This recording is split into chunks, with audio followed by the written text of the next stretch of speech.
아멘. 오늘 읽은 시편 110편의 말씀은 시편에 등장하는 대표적인 메시아 시편, 메시아 시편입니다. 메시아 시편이 무엇이냐? 시편에 보면은요, 예수님의 생애와 사역에 대해서 미리 설명하고 있는 시편들이 등장을 하고 있는데, 그것을 가리켜서 메시아 시편이라 명명하는 것을 볼 수가 있습니다. 대표적인 것이 시편 2편, 22편, 그리고 오늘 읽었던 시편 110편의 말씀인데, 오늘 말씀에 보면 예수 그리스도께서 어떠한 분이신가 세 가지로 나누어서 설명하는 것을 볼 수가 있습니다. 1절에서 3절에서는 왕으로 오시는 예수님, 왕으로 임하시는 예수님 설명하고 있고요. 4절에서는 영원한 제사장이신 예수 그리스도, 멜기세덱의 반차를 쫓아 이 땅에 오신 영원한 제사장 예수님 선언하고 있고, 5절에서 7절에서는 최후의 심판자로 임하실 예수님에 대해서 또한 그렇게 미리 설명하고 있는 것을 볼 수가 있습니다. 사실 메시아 시편이기 때문에 예수님이 어떤 분인가, 메시아가 어떤 분인가 사실 묵상하는 것이 맞을 것 같은데, 어쨌든 내용은 이런 내용이 등장하고요. 오늘 묵상은 이 시편을 통해서 우리는 어떤 성도로 살아가야 되는가, 시편에 등장하는 아름다운 성도의 모습에 대해서 몇 가지로 함께 묵상을 했으면 좋겠습니다. 먼저 이 시편을 묵상하면서 우리가 함께 도전받기 원하는 것은 이 시대의 예언자로 살아가는 자가 되자, 이 시대의 예언자와 같은 성도가 되자, 이 시간 함께 기도하였으면 좋겠습니다. 말씀드렸듯이 메시아 시편입니다. 근데요, 이것을 누가 기록했다 표제어에 등장하느냐? 바로 다윗 왕이 이것을 기록하여 우리 가운데 전하고 있다. 이것을 보면서 우리가 한 번쯤 도전을 받았으면 좋겠습니다. 우리가 생각하는 다윗은 누굽니까? 정치가입니다. 한 나라의 왕으로서 역할했더니, 그런데 믿음이 좀 괜찮았던 사람이다. 우리가 보통 그렇게 생각을 하고 있는데요. 근데요, 오늘 읽었던 시편 110편에서는 다윗이 어떤 사람으로 등장합니까? 다윗이요, 하늘 보좌를 바라보면서 후대에 오실 예수 그리스도를 예언하고 있는 예언자로서 우리 가운데 찾아오고 있음을 발견하고 있다라는 겁니다. 여러분, 우리가 요한계시록 보면서 사도 요한을 얼마나 대단한 존재로 생각을 합니까? 그 반모섬에 갇혀서 얼마나 열심히 기도하고 하나님과 교제했으면 하나님을 통해 그 마지막 최후의 때에 일어날 그 역사들을 미리 보며 기록하였을까? 그는 참 대단한 영성가이고 예언가이구나 생각을 하게 되는 것 같습니다. 근데요, 그 요한이 했던 일을 지금 누가 하였다 시편 110편을 통해 우리가 깨달을 수 있냐면, 다윗도, 그 다윗 왕도요, 그는 그 자리에서 하나님과 깊이 교제하면서 누구를 이미 바라보고 있었느냐?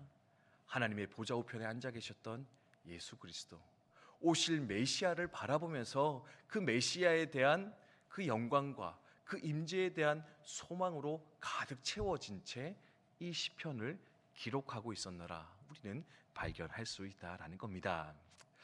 이처럼 환상을 보시라, 하늘을 바라보라, 그것을 이야기하는 것은 아닌데, 물론 할 수만 있다면 그렇게 하여도 참 좋을 것 같은데, 이만큼 하지 못할지라도 다윗과 같이 하나님과의 깊은 연합 가운데, 깊은 교제 가운데 그 하나님의 뜻을 이 땅 가운데 나누는 사람, 이 땅 가운데 전하며 살아가는 성도이면 참 좋지 않을까, 이 아침에 함께 돌아보며 생각하게 되는 것입니다.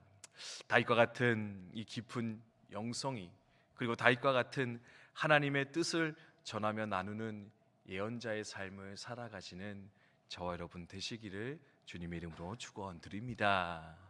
예언자로서 대단한 건 아니고요, 우리의 가정에, 우리의 일터에 혹 어려워하고 힘들어한 자들이 있다면, 어디로 가야 될지 몰라 방황하는 이가 있다면 기꺼이 그들에게 나아가서 하나님의 생각, 하나님의 뜻을 나누면서 그들을 격려하고 위로할 줄 아는 저와 여러분 되셨으면 좋겠습니다. 두 번째로 오늘 말씀을 통해서 돌아보는 성도의 특징은 무엇이냐?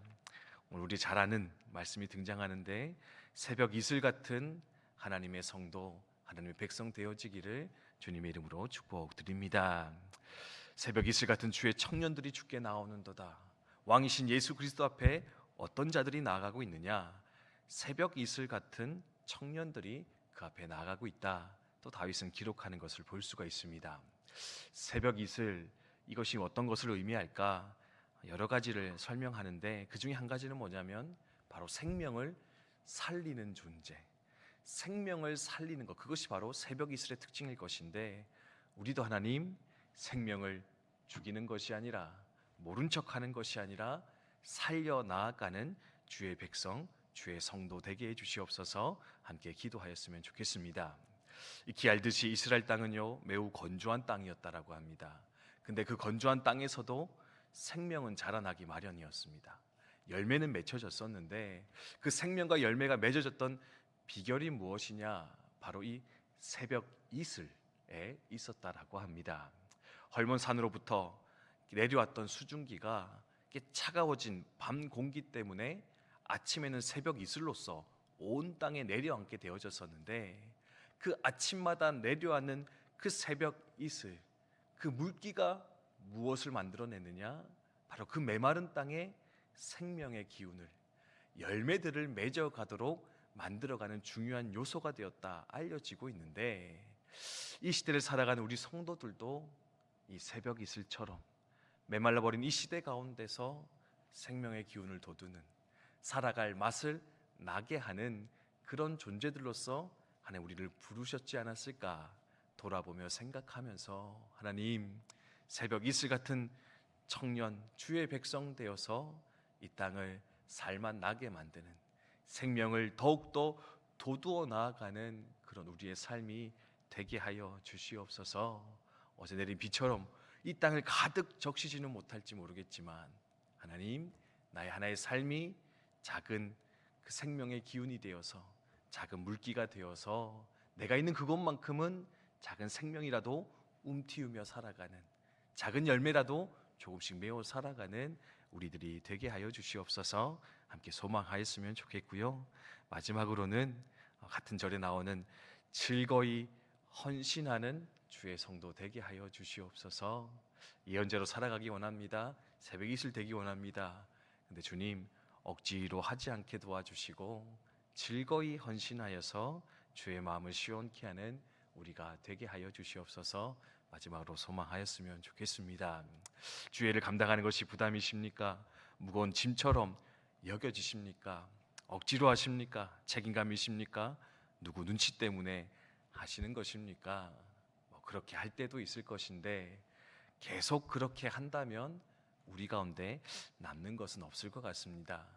바라고 소망하긴 하나님, 즐거이 헌신하였던 그 사람들처럼 우리도 주님 사랑하는 마음 가지고, 영원 사랑하는 마음 가지고 즐거이 헌신하며 주의 길을 기꺼이 걸어가는 우리들이 되게 하여 주시옵소서.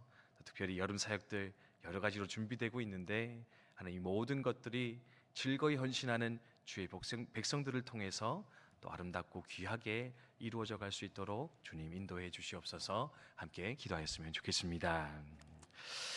주신 말씀 기억하며 함께 기도하도록 하겠습니다.